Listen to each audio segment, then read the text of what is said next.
Mesdames et messieurs, bonjour à toutes et à tous. Aujourd'hui, nous allons accueillir le prophète Lovie Elias dans un court message intitulé « Le mystère des anges et leur âge ».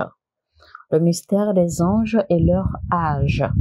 Alors, dans ce court message, le prophète Lovie Elias va nous révéler le mystère qui se cache derrière les anges et comment connaître l'âge des anges. Alléluia.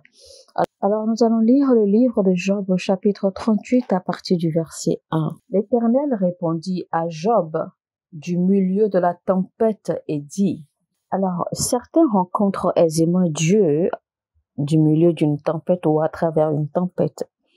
Dans le même temps, d'autres n'arrivent pas à le voir à travers une tempête. Je vous donne un exemple. Le prophète Élie se cachait et la Bible nous fait comprendre ceci. Il y avait le feu, mais Dieu n'était pas dans le feu. Il y avait un tremblement de terre, mais Dieu n'était pas dans le tremblement de terre. Il y avait un vent violent, mais Dieu n'était pas dans le vent violent. Il y a eu un vent impétueux, mais Dieu n'était pas dans le vent impétueux. Et c'est alors qu'il y eut une douce, petite et tendre voix.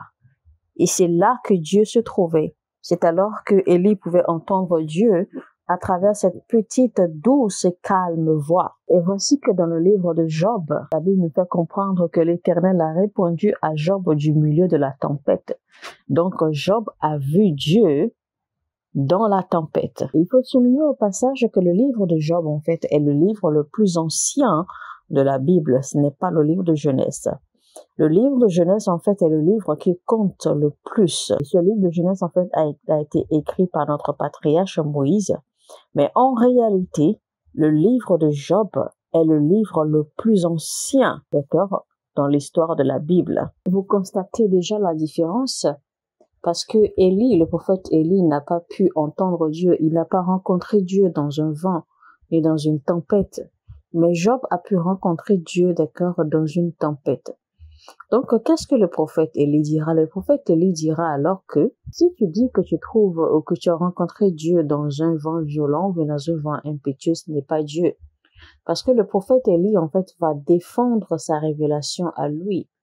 Parce que pour lui, c'est seulement à travers une petite douce et calme voix que Dieu lui a parlé, que Dieu lui est apparu. Par contre, à Job, Dieu lui est apparu du milieu de la tempête. Dans ce vent violent, dans ce vent impétueux, Job a rencontré Dieu. Job a pu communiquer avec Dieu. Et là, c'était donc la révélation personnelle ou personnalisée de Job. Par contre, pour le prophète Élie, c'était sa révélation personnalisée à lui que Dieu ne lui parle qu'à travers cette petite et douce et calme voix. Donc Job, pour se défendre, en fait, dira que Dieu ne parle qu'à travers une petite douce et calme voix, que Dieu ne peut pas parler à travers un vent, que Dieu ne peut pas parler à travers un feu. Donc le prophète Élie va certainement, d'accord, en fait, dénigrer ou critiquer la révélation de Job, parce que Job, lui, il a entendu, il a vu Dieu, d'accord, dans la tempête. Donc si vous devez vous accrocher, d'accord, par exemple à la philosophie que le prophète Élie pourrait développer, d'accord, à cause de la façon dont Dieu est allé à la rencontre de Job. Si vous devez vous accrocher à cela, eh bien, chaque fois que Dieu voudra utiliser le feu ou le vent pour vous parler, pour communiquer avec vous, eh bien, vous allez fuir et vous allez le rejeter parce que vous allez penser que c'est le diable. Vous allez penser que c'est un esprit mauvais. Pourquoi? Parce que vous avez adopté, d'accord, la vision ou la doctrine de quelqu'un sans pour autant comprendre sur quelle base cette personne s'est faite cette doctrine. Voilà donc pourquoi il est très très dangereux de former des doctrines sur la base de choses que vous n'êtes pas certain de maîtriser ou de choses que vous n'en connaissez pas la véritable vérité, des choses que Dieu ne vous a pas révélées directement. Il est très très dangereux de fonder des doctrines sur des suppositions ou des choses que vous pensez que vous avez compris ou que vous connaissez. Mais ce que nous devrions normalement faire, c'est de cultiver une attitude, c'est de cultiver l'art de reconnaître Dieu, c'est de cultiver le discernement afin de reconnaître les voix de Dieu quand Dieu parle, afin de reconnaître les œuvres, les façons dont Dieu agit, d'accord, ou les façons dont Dieu choisit d'agir de se comporter ou de communiquer avec nous. C'est seulement ainsi que nous pourrions, d'accord, en fait, le reconnaître à travers ses faits, le reconnaître à travers ses œuvres. C'est seulement à ce prix-là que nous pourrons, d'accord, connaître véritablement qui Dieu est. Maintenant, il faut faire très, très attention. Il faut faire très attention aux différentes façons dont Dieu se révèle à vous, ou aux différentes façons dont Dieu communique avec vous. Il faut faire très attention à ne pas vous accrocher, d'accord, à ces façons. Parce que si vous vous accrochez aux façons de Dieu de communiquer avec vous et que vous vous dites certainement que voici la façon dont Dieu communique avec moi. Et donc, s'il veut communiquer avec moi, forcément, il ne va pas utiliser d'autres moyens. Si vous faites ainsi, Dieu va vous décevoir lamentablement. Parce que Dieu choisit sa façon d'agir ou de communiquer ou de s'exprimer ou de se révéler comme il le veut, quand il le veut, selon ses plans et selon ses désirs. Par exemple, parce que Dieu a l'habitude de se révéler à vous à travers le feu, ou à travers les rêves, à travers les songes, ou en vous parlant directement et que vous arrivez à discerner sa voix, eh bien, ne vous accrochez pas, d'accord, à ces canaux. Ne vous accrochez pas à ces manières dont il a pris l'habitude de se révéler à vous. Parce que si vous vous accrochez à cela, eh bien, vous risquez de perdre la voix de Dieu. Vous risquez, d'accord, de vous retrouver à côté de la plaque quand Dieu décidera de changer de façon de communiquer avec vous. Vous risquez de le perdre, vous risquez, d'accord, de l'éviter, vous risquez de le chasser, de le renvoyer, alors que c'est lui, l'Éternel Dieu, qui cherche à communiquer avec vous à travers d'autres moyens. Mais parce que vous êtes accrochés, vous êtes bornés, d'accord, aux moyens qu'il a utilisés pour communiquer avec vous, peut-être dans un temps ou dans une saison donnée, vous vous accrochez à cela et vous pensez qu'il va toujours utiliser les mêmes façons pour communiquer avec vous. Et c'est ça, je dis, si vous agissez ainsi, Dieu va vous décevoir lamentablement. Nous allons continuer dans le verset. L'Éternel répondit à Job du milieu de la tempête et dit, qui est celui qui obscurcit mes desseins par des discours sans intelligence. Saint terrain, comme un vaillant homme, je t'interrogerai et tu m'instruiras. Où étais-tu quand je fondais la terre? Dis-le si tu as de l'intelligence. Qui a fixé les dimensions, le sais-tu? Ou qui a étendu sur elle le cours d'eau, le corps d'eau? Sur quoi ces bases sont-elles appuyées? Ou qui en a posé la pierre angulaire? Alors que les étoiles du matin éclataient en chants d'allégresse et que tous les fils de Dieu poussaient des cris de joie, qui a fermé la mer avec des portes quand elle s'élança du sein maternel? Quand je fis de la nuée son vêtement et de l'obscurité ses langues, quand je lui imposai ma loi, et que je lui mis des barrières et des portes, quand je dis, tu viendras jusqu'ici, tu n'iras pas au-delà, ici s'arrêtera l'orgueil de tes flots. Depuis que tu existes, as-tu commandé au matin? As-tu montré sa place à l'aurore? Alléluia. Alors, nous connaissons là, Alors, nous connaissons l'âge des anges parce que les anges étaient là avant même que la création ne commence. Les anges étaient bel et bien présents quand Dieu était en train de créer la terre.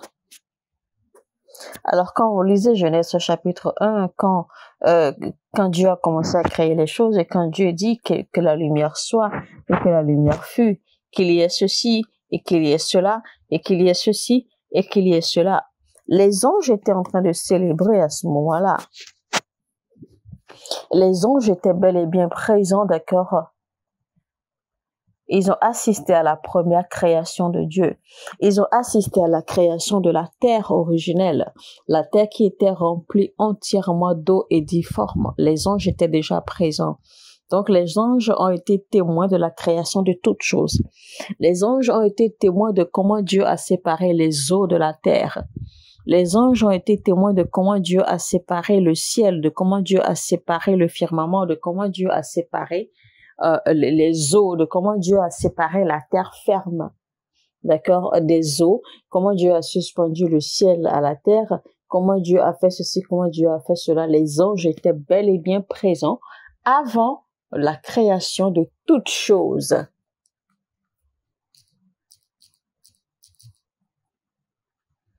Les anges étaient présents quand les fondements de la terre ont été posés. Ils étaient témoins et ils connaissent la mesure. Ils connaissent la mesure exacte de la terre de partout, de tous les côtés. Donc, les anges étaient présents. Rappelez-vous, la Bible est en train de dire à Job, « Es-tu là quand les étoiles du matin étaient en train de se réjouir et que les fils de Dieu se réjouissaient, qu'ils étaient remplis de joie. » Donc, la Bible pose la question à Job, était-il là? Alors, de par ce verset, nous pouvons voir clairement que la Bible parlait là de deux rangs ou de deux niveaux différents d'anges, c'est-à-dire qu'il y a deux sortes d'anges là dont la Bible a parlé. Maintenant, c'est qui les étoiles du matin? Si vous lisez le livre de Ézéchiel, vous allez découvrir en fait que la Bible appelle Lucifer le fils ou le fils du matin. Alors, les étoiles du matin et les fils du matin, c'est la même chose. Cela signifie la même chose. En fait, là, ça décrit un certain groupe particulier d'anges et ce sont là les chérubins. Ça parle des chérubins. Donc, ce sont les chérubins que l'on appelle les fils du matin ou les étoiles brillantes du matin. Donc, la Bible est en train de demander à Job, était-il présent quand les fils du matin, c'est-à-dire les étoiles du matin, se réjouissaient de toute voix? Il faut également souligner que quand la Bible parle en fait des fils de Dieu et des fils de l'étoile du matin, etc., eh bien, les fils de Dieu, le Dieu ici en fait signifie Elohim. Donc, c'est quelque chose qu'il faut comprendre au passage. Le Dieu dont la Bible parle ici, les fils de Dieu, c'est Elohim. Donc, ça fait les fils de Elohim. Et le mot Elohim ici, en fait, signifie la pluralité de Dieu. Ça parle de sa présence permanente, ça parle de sa connaissance, ça parle de sa puissance, ça parle de son omniscience, de son omniprésence, de son omnipotence. Le mot Elohim ici, en fait, parle, d'accord, clairement de la nature même de Dieu. Alors, quand vous lisez ce même verset, d'accord, dans le contexte original de la Bible, le mot Elohim, d'accord, en fait, est utilisé dans un contexte bien déterminé, afin de comprendre si ce mot, si cette expression se réfère à un ange, ou aux anges plutôt, ou si cette expression se réfère aux êtres humains. Donc, nous dirons par exemple, qu'est-ce que l'homme pour que toi, l'Éternel, tu le visites?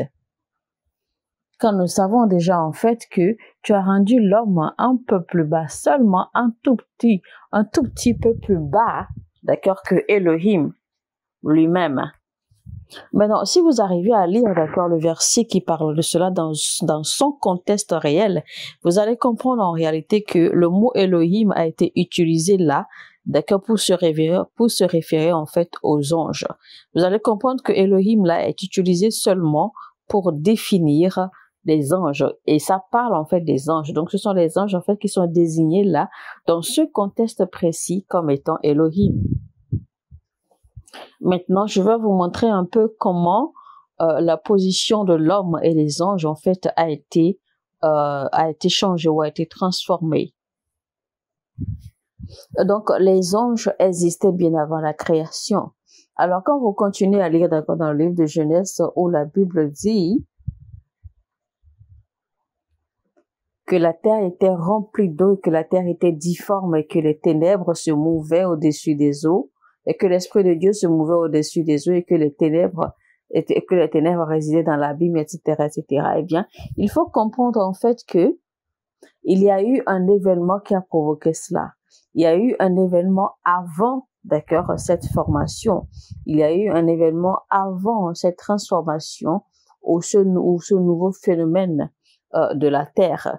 Il y a eu un événement, d'accord, il y a eu quelque chose qui s'est produit avant cela. Certains appellent en fait cette période l'attente, d'accord, entre le verset 1, entre le chapitre 1 et le chapitre 2 de Genèse. Certains l'appellent la période latente ou la période de reproduction ou la période de formation. Parce qu'en réalité, la terre n'a jamais été formée, d'accord, ainsi par Dieu au commencement. Parce que avant que la terre ne soit recouverte complètement d'eau, etc., eh bien, il y a eu un événement qui a précédé, d'accord, cette formation, cette nouvelle formation de la terre. Et donc, évidemment, il y avait des événements également qui se produisaient sur la terre avant l'événement ou avant l'avènement du déluge. C'est après cela alors que Dieu a recréé la terre autrement. C'est alors que Dieu a donné la forme qu'il désirait à la terre. C'est alors que Dieu a séparé les eaux, etc. C'est alors que Dieu a fait revivre, d'accord, des animaux, des arbres, etc., etc. Ensuite, la création de Adam, de Ève, et puis ainsi de suite et ainsi de suite. Donc, les anges étaient présents, d'accord, à tous ces événements. Les anges étaient présents. Ils ont vu, ils ont assisté à tous ces événements. Ils ont assisté, d'accord, à toutes les saisons où les différentes dimensions ou les différents moments ou saisons, d'accord, de création de la terre et de tout ce que la terre comporte. Les anges étaient présents. Les anges étaient donc témoins, d'accord, de toutes les créations de la terre. Ils ont assisté à cela. Mais nous savons que selon le modèle que Dieu utilise pour créer ou pour faire ses créations, eh bien, on a compris que il n'y a pas de raison que Dieu crée ou que Dieu fabrique les anges, d'accord, devant ou avant les cieux. Parce que voici en fait le plan ou le modèle ou le croquis, d'accord, de création de Dieu avant qu'il ne crée une chose. Avant que Dieu ne crée quelque chose, eh bien, premièrement, il va créer l'habitat, c'est-à-dire il va créer là où vous allez être et il va créer également les diverses substances ou ce dont vous aurez besoin pour survivre dans cet environnement. Il va tout créer avant de vous créer maintenant et vous déposer dans l'environnement en question. Donc, c'est ainsi que Dieu, d'accord, met en place, c'est ainsi que Dieu crée, c'est ainsi que Dieu fait ses créations. Donc, là, on comprend qu'il est impossible à Dieu de créer les anges avant de créer les cieux. Donc, il a d'abord créé les cieux avant de créer les anges.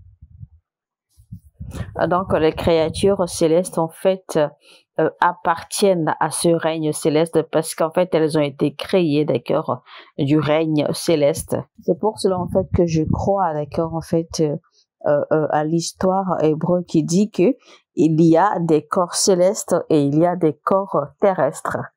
Et donc, quand on dit qu'il y a des corps célestes et il y a des corps terrestres, ça veut dire que, eh bien, les anges ne sont pas créés de la même façon, les anges ne sont pas au même rang, les anges sont différents les uns des autres.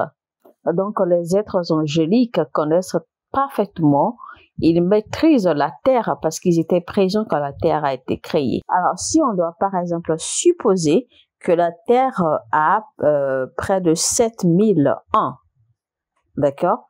Donc, pour par exemple calculer, c'est juste une supposition, hein, c'est juste un exemple. Donc, pour calculer et pour connaître l'âge, d'accord, l'âge des anges, ça veut dire qu'on doit rajouter encore, d'accord, du temps qu'on ne peut pas compter, qu'on ne peut pas quantifier pour pouvoir déterminer l'âge des anges, parce que rappelez-vous, les anges en fait sont venus, d'accord, du règne céleste, parce qu'en fait les anges sont venus, d'accord, du règne qui ne finit jamais, ou du règne qui ne tarit point, d'accord. Ils ne sont pas venus du règne éternel, ils ne sont pas venus du règne céleste éternel, mais ils sont venus du règne céleste qui ne tarit point, qui ne s'arrête point. Donc il faut souligner au passage que seul Dieu est éternel, car toute chose qui a un commencement et une fin n'est pas éternelle. Mais peut durer à jamais, peut durer d'accord pendant toujours, mais ne sera pas éternel. Ça veut dire que cette chose en fait continue, d'accord, continue à survivre, continue à exister depuis le jour de sa création. C'est pour cela en fait qu'on parle de dur à jamais dans le temps et ne s'arrête point, parce que ça continue depuis le jour de sa création, ça continue. Donc ça veut dire qu'il y a une fin, ça veut dire qu'il y a un début, mais il n'y a pas de fin parce que ça continue, ça ne s'arrête pas.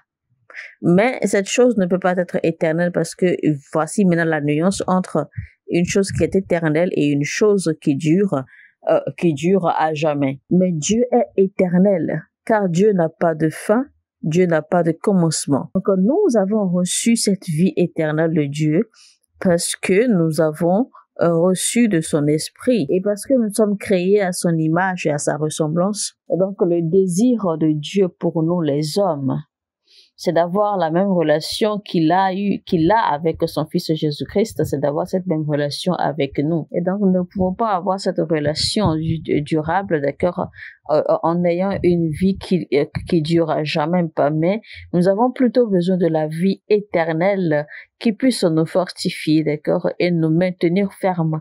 En fait, nous avons donc besoin de la vie éternelle pour connaître Dieu beaucoup plus et surtout devenir très très intime avec lui. Et être intime avec lui plus qu'il ne peut jamais l'être avec une autre créature qu'il ait créée. Mesdames et messieurs, c'était donc le prophète Lovie Elias dans son court message intitulé le mystère des âges ou le mystère de l'âge des anges. Alors si vous avez été édifié, si vous avez apprécié ce message, n'oubliez surtout pas, cliquez sur le bouton j'aime et partagez au maximum autant que vous pouvez.